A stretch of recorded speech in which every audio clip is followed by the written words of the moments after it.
Hello students, welcome to the class of MA Previous Sociology, Paper 2, Unit 2। आपका जो द्वितीय प्रश्न पत्र है शास्त्रीय समाजशास्त्रीय परंपरा क्लासिकल सोशियोलॉजिकल ट्रेडिशन, उस पेपर के द्वितीय यूनिट में आपको कार्ल मार्क्स का जो सैद्धांतिक योगदान है समाजशास्त्र को उसके बारे में अध्ययन करना है। और आज की क्लास में हम उनका जो सबसे चर्चित सिद्धांत है डायलेक्टिकल मटेरियलिज्म द्वंद्वात्मक भौतिकवाद, उसकी विवेचना प्रारंभ करने जा रहे हैं।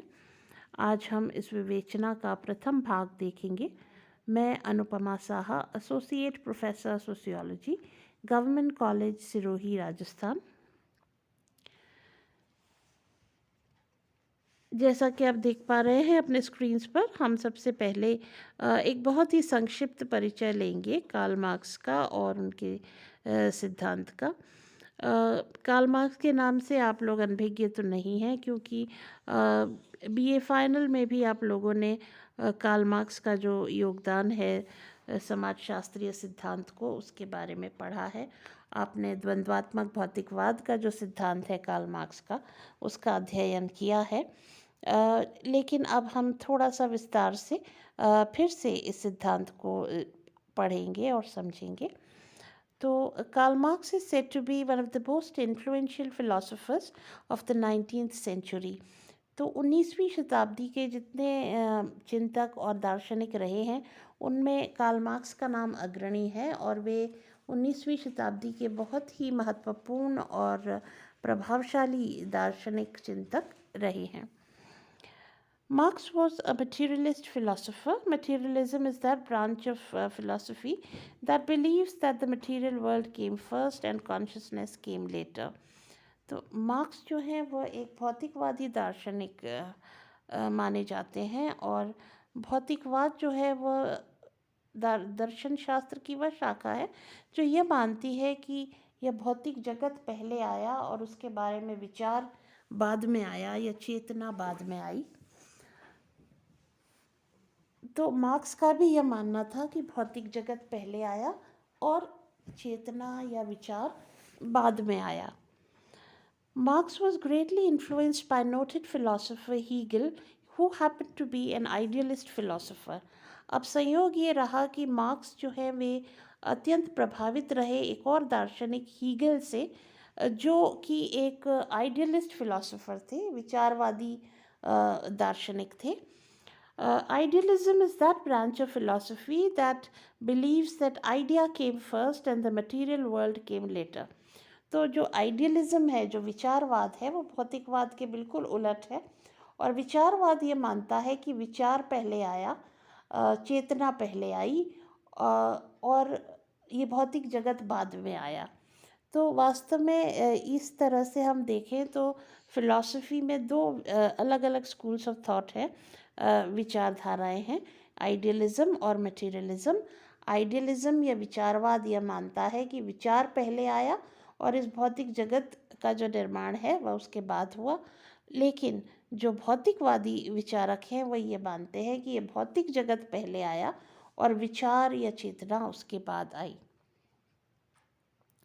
Thus, there are two main schools of thought in philosophy: idealism and materialism, विचारवाद और भौतिकवाद। Marx was not impressed with Hegel's idealism but was greatly influenced by his dialectical method to understand reality. अब जैसे मैंने आपको पहले भी बता दिया कि हीगल जो थे वो आइडियलिस्ट थे, विचारवादी थे, जबकि मार्क्स भौतिकवादी थे। तो वो मार्क्स के हीगल के आइडियलिज्म से बिल्कुल प्रभावित नहीं थे। उनका जो हीगल का जो विचारवाद था उसने मार्क्स को बिल्कुल भी प्रभावित नहीं किया। लेकिन हीगल का जो डायलेक्टिकल मेथड था, यानी सत्य को समझने की, सत्य को जानने की जो उनकी विधि थी, जो डायलेक्टिकल द्वंद्वात्मक विधि थी, उससे मार्क्स बहुत ज़्यादा प्रभावित हुए। In other words, Marx rejected Hegel's philosophy but accepted his methodology. तो दूसरे शब्दों में हम ये कह सकते हैं कि मार्क्स ने हीगल की फ़िलॉसफी को, हीगल के दर्शन को तो रिजेक्ट कर दिया, खारिज कर दिया, लेकिन हीगल के मेथड को, पद्धति को स्वीकार कर लिया। He therefore adopted Hegel's dialectical method and replaced Hegel's idealism with his own materialism. तो उन्होंने जो हीगल का आइडियलिज्म है, जो उनका विचारवाद है, उसको तो खारिज कर दिया और उसके स्थान पर अपना मटीरियलिज्म, अपना भौतिकवाद रख दिया। लेकिन उन्होंने हीगल की मेथडोलॉजी को, पद्धति को, द्वंद्वात्मक पद्धति को स्वीकार कर लिया।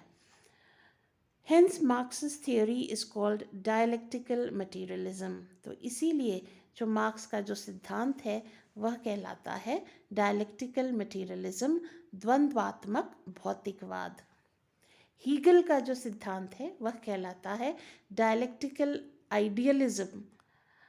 मार्क्स का जो सिद्धांत है वह कहलाता है dialectical materialism।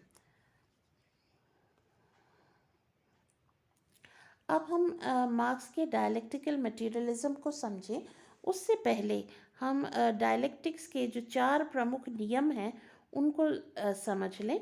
ये 4 प्रमुख नियम क्या हैं, ये हम एक एक करके देखेंगे। जो पहली लॉ है वह कहलाती है the law of the instability of matter, या द्रव की गतिशीलता का नियम। यह नियम क्या कहता है? यह नियम यह कहता है कि द्रव या मैटर या इस सृष्टि में जो भी पदार्थ है, जो भी सब्सटेंस है, वह स्थिर नहीं रहता, वह निरंतर परिवर्तनशील होता है और उसके अंदर निरंतर गति होती है। ऊपर से स्थिर दिखने वाला द्रव भी जो होता है, मैटर, उसके भीतर निरंतर गति होती रहती है और ये इसी गति का परिणाम ये होता है कि उसका स्वरूप बदलता है, उसमें समय के साथ बदलाव होते हैं। तो यह नियम यह कहता है कि सृष्टि में कुछ भी स्थिर नहीं रहता है। सृष्टि में सब कुछ गतिमान है, सृष्टि में सब कुछ परिवर्तनशील है। परिवर्तन की गति अलग अलग पदार्थों में अलग अलग हो सकती है, लेकिन परिवर्तन अवश्यम भावी है, परिवर्तन अवश्य होता है। तो द्रव जो होता है, मैटर जो होता है, वह इनहेरेंटली इनस्टेबल होता है। उसके अंदर यह उसकी प्रकृति होती है कि वह निरंतर परिवर्तनशील होता है, गतिशील होता है। तो ये पहली लॉ है डायलेक्टिक्स की। जो दूसरी लॉ है डायलेक्टिक्स की वह कहलाती है the law of the unity of the opposites, यानी अनेक तत्वों की एकता का नियम। अब यह क्या है? या विपरीत तत्वों की एकता का नियम। The law of the unity of the opposites, यानी विपरीत तत्वों की एकता का नियम। अब यह नियम यह कहता है कि सृष्टि में जो जितनी भी व्यवस्थाएं हैं उनमें परस्पर विरोधी तत्व एक साथ विद्यमान होते हैं और इन परस्पर विरोधी तत्वों के एक साथ विद्यमान होने के कारण ही वह व्यवस्था बनी रहती है। जैसे उदाहरण के लिए हम समझ लें कि जीवन के और मृत्यु ये दो परस्पर विरोधी घटनाएं हैं, लेकिन ये जब एक साथ होती हैं तभी यह सृष्टि बनी रह सकती है। तो जैसे प्राणी जन्म लेते हैं और प्राणी मृत्यु को प्राप्त होते हैं। ये दोनों परस्पर विरोधी घटनाएं जब एक साथ होती हैं तभी यह सृष्टि बनी रह सकती है। यदि मान लीजिए कि जन्म ही जन्म हो लेकिन मृत्यु ना हो, तो फिर क्या होगा कि जीवों की इतनी भीड़ हो जाएगी कि यह सृष्टि बनी नहीं रह पाएगी, यह सृष्टि उसको सस्टेन नहीं कर पाएगी। और अगर मृत्यु ही मृत्यु हो तो भी अंत में जीवन समाप्त हो जाएगा। तो इसलिए जीवन बना कैसे रहता है? जब जीवन और मृत्यु परस्पर विरोधी घटनाएं एक साथ होती है। तो डायलेक्टिकल मेथड ये कहता है, या डायलेक्टिकल का जो नियम है वह यह कहता है कि सृष्टि की प्रत्येक व्यवस्था वास्तव में यूनिटी ऑफ द ऑपोजिट्स पर बेस्ड है, यानी सारी व्यवस्थाओं में परस्पर विरोधी तत्व विद्यमान होते हैं और उन्हीं के कारण व्यवस्था बनी रहती है। जैसे अगर आप सामान्य उदाहरण लें तो जैसे चुंबक होता है, उसमें एक नॉर्थ पोल होता है, एक साउथ पोल होता है। तो नॉर्थ और साउथ पोल परस्पर विरोधी है, लेकिन ये जब एक साथ होते हैं तभी चुंबक बना रहता है। अगर हम उस चुंबक को बीच में से काट दें तो भी दो अलग चुंबक बन जाएंगे जिनमें एक नॉर्थ और एक साउथ पोल होगा। तो इस तरह से वह कहते हैं कि सृष्टि की जितनी भी व्यवस्थाएं हैं वह सब परस्पर विरोधी तत्वों की एकता के कारण बनी हुई है। तो ये दूसरी लॉ है, the law of the unity of the opposites. तीसरा जो नियम है डायलेक्टिक्स का वह यह कहता है, the law of transformation of quantitative change into qualitative change. तो अभी आपने जो पहला नियम पढ़ा उसमें आपने ये जाना कि पदार्थ निरंतर परिवर्तनशील होता है। अब ये जो तीसरा नियम है वह यह कह रहा है कि परिवर्तन तो होता है, लेकिन परिवर्तन पहले धीरे धीरे मात्रा में होता है, और जब ये मात्रात्मक परिवर्तन अपने चरम पर पहुंचता है तब गुणात्मक परिवर्तन होता है, अर्थात वस्तु का गुण ही बदल जाता है। तो परिवर्तन तो होता है, लेकिन परिवर्तन पहले धीरे धीरे क्वांटिटी में होता है। परिवर्तन की जो क्वांटिटी है वह धीरे धीरे धीरे धीरे बढ़ती है, और जब वह अपने चरम, अपने एक्सट्रीम पर पहुंचता है, तब जो पदार्थ है उसका गुण, उसका स्वरूप बदल जाता है। इसको एक बहुत ही सिंपल एग्जाम्पल से हम यूँ समझ सकते हैं कि जैसे मान लीजिए कि हम किसी कंटेनर में पानी रख करके और उसे गर्म करें, उसे गैस पर मान लीजिए रख दें, फ्लेम पर रख दें, और फिर धीरे धीरे पानी को गर्म करें।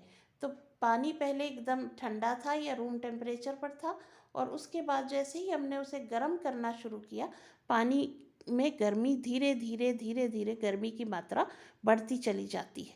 तो पानी पहले रूम टेम्परेचर पर था, फिर थोड़ा गर्म हुआ, फिर और गर्म हुआ, फिर गर्म होता चला गया, गर्मी की मात्रा बढ़ती चली गई। एक स्टेज ऐसी आती है जब आप देखते हैं कि पानी में बुलबुले उठने लगते हैं, अर्थात पानी उबलने लगता है, बॉयल होने लगता है।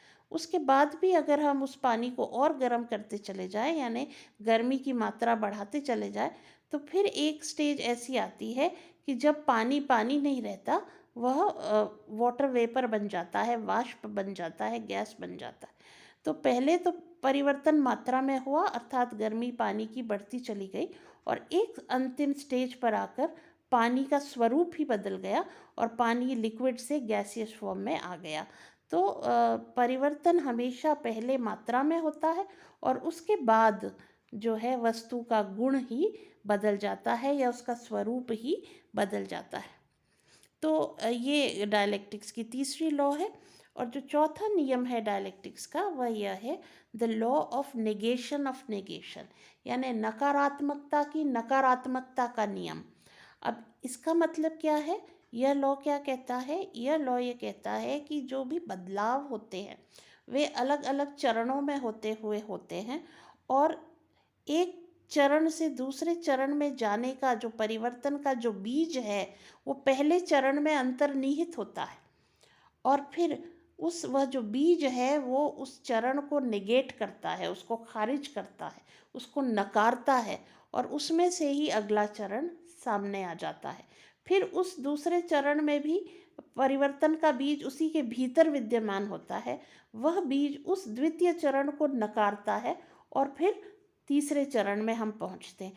तो इस तरह से विकास जो होता है, डेवलपमेंट जो होता है, ग्रोथ जिसे हम कहते हैं, वह नकारात्मकता की नकारात्मकता से होती है, यानी नेगेशन ऑफ नेगेशन। एक स्टेज को नेगेट करके हम दूसरी स्टेज पर पहुंचते हैं, दूसरी स्टेज को नेगेट करके हम तीसरी स्टेज पर पहुंचते हैं, और इस तरह से विकास होता है। इस बात को हम यूँ समझ लें कि जैसे हम एक बीज होता है उसको ज़मीन में डालते हैं और उसमें पानी देते हैं, तो उसी बीज में से अंकुर फूटता है, और वह बीज की स्थिति को नेगेट करता है और ग्रोथ के रूप में हमें अंकुर दिखाई देता है। फिर उसमें हम और पानी डालते हैं तो वो अंकुर और आगे पौधा बन जाता है, और उसमें स्टेम आ जाती है, धीरे धीरे उसमें लीव्स आती हैं, और फिर हम उसमें और पानी डालते हैं तो वो जो उसका स्टेम है वो तने में कन्वर्ट हो जाता है, वह पेड़ का रूप धारण करने लगता है, और उसमें ब्रांचेस आ जाती हैं और उसके अंदर लीव्स आ जाती हैं, और फिर हम ये देखते हैं कि उसके अंदर फूल आते हैं, और फिर उसके बाद उसमें फल आ जाते हैं, और फलों में हम देखते हैं कि फिर एक बीज होता है। तो उस बीज को अगर हम फिर धरती में रोपें तो हमें एक बीज से हजारों की संख्या में वृक्ष और करोड़ों की संख्या में फल मिल सकते हैं। तो जो विकास होता है, वो इस सिद्धांत का यह कहना है कि विकास कैसे होता है, विकास का जो बीज है वह एक अवस्था के अंदर ही विद्यमान होता है, और वह बीज जो है वह उस अवस्था को नेगेट करता है, उसको नकारता है, और उसी से दूसरी अवस्था अपने आप निकलती है। और इस तरह से एक अवस्था को नकारते हुए हम दूसरी अवस्था को नकारते हुए हम तीसरी अवस्था तक पहुंचते हैं, और इस तरह से ग्रोथ होता है, विकास होता है, डेवलपमेंट होता है। तो ये 4 बेसिक लॉज हैं डायलेक्टिक्स की, जिनसे कार्ल मार्क्स अत्यधिक प्रभावित हुए, और ये लॉज कॉमन लॉज हैं, ये प्रत्येक पदार्थ पर लागू होती है सृष्टि के। और इसके आधार पर हम रियलिटी को, वास्तविकता को समझ सकते हैं। और हीगल ने इसी डायलेक्टिकल मेथड का प्रयोग किया था। मार्क्स भी इसी डायलेक्टिकल मेथड से बहुत प्रभावित हुए, और उन्होंने इसे स्वीकार किया, और इसके आधार पर ही उन्होंने अपना डायलेक्टिकल मटेरियलिज्म का जो सिद्धांत है वह सामने रखा। तो आज के वीडियो में बस इतना ही। मार्क्स के द्वंद्वात्मक भौतिकवाद के संबंध में जो विचार हैं उनकी विवेचना हम अगले वीडियो में भी जारी रखेंगे। आप सभी का बहुत बहुत धन्यवाद।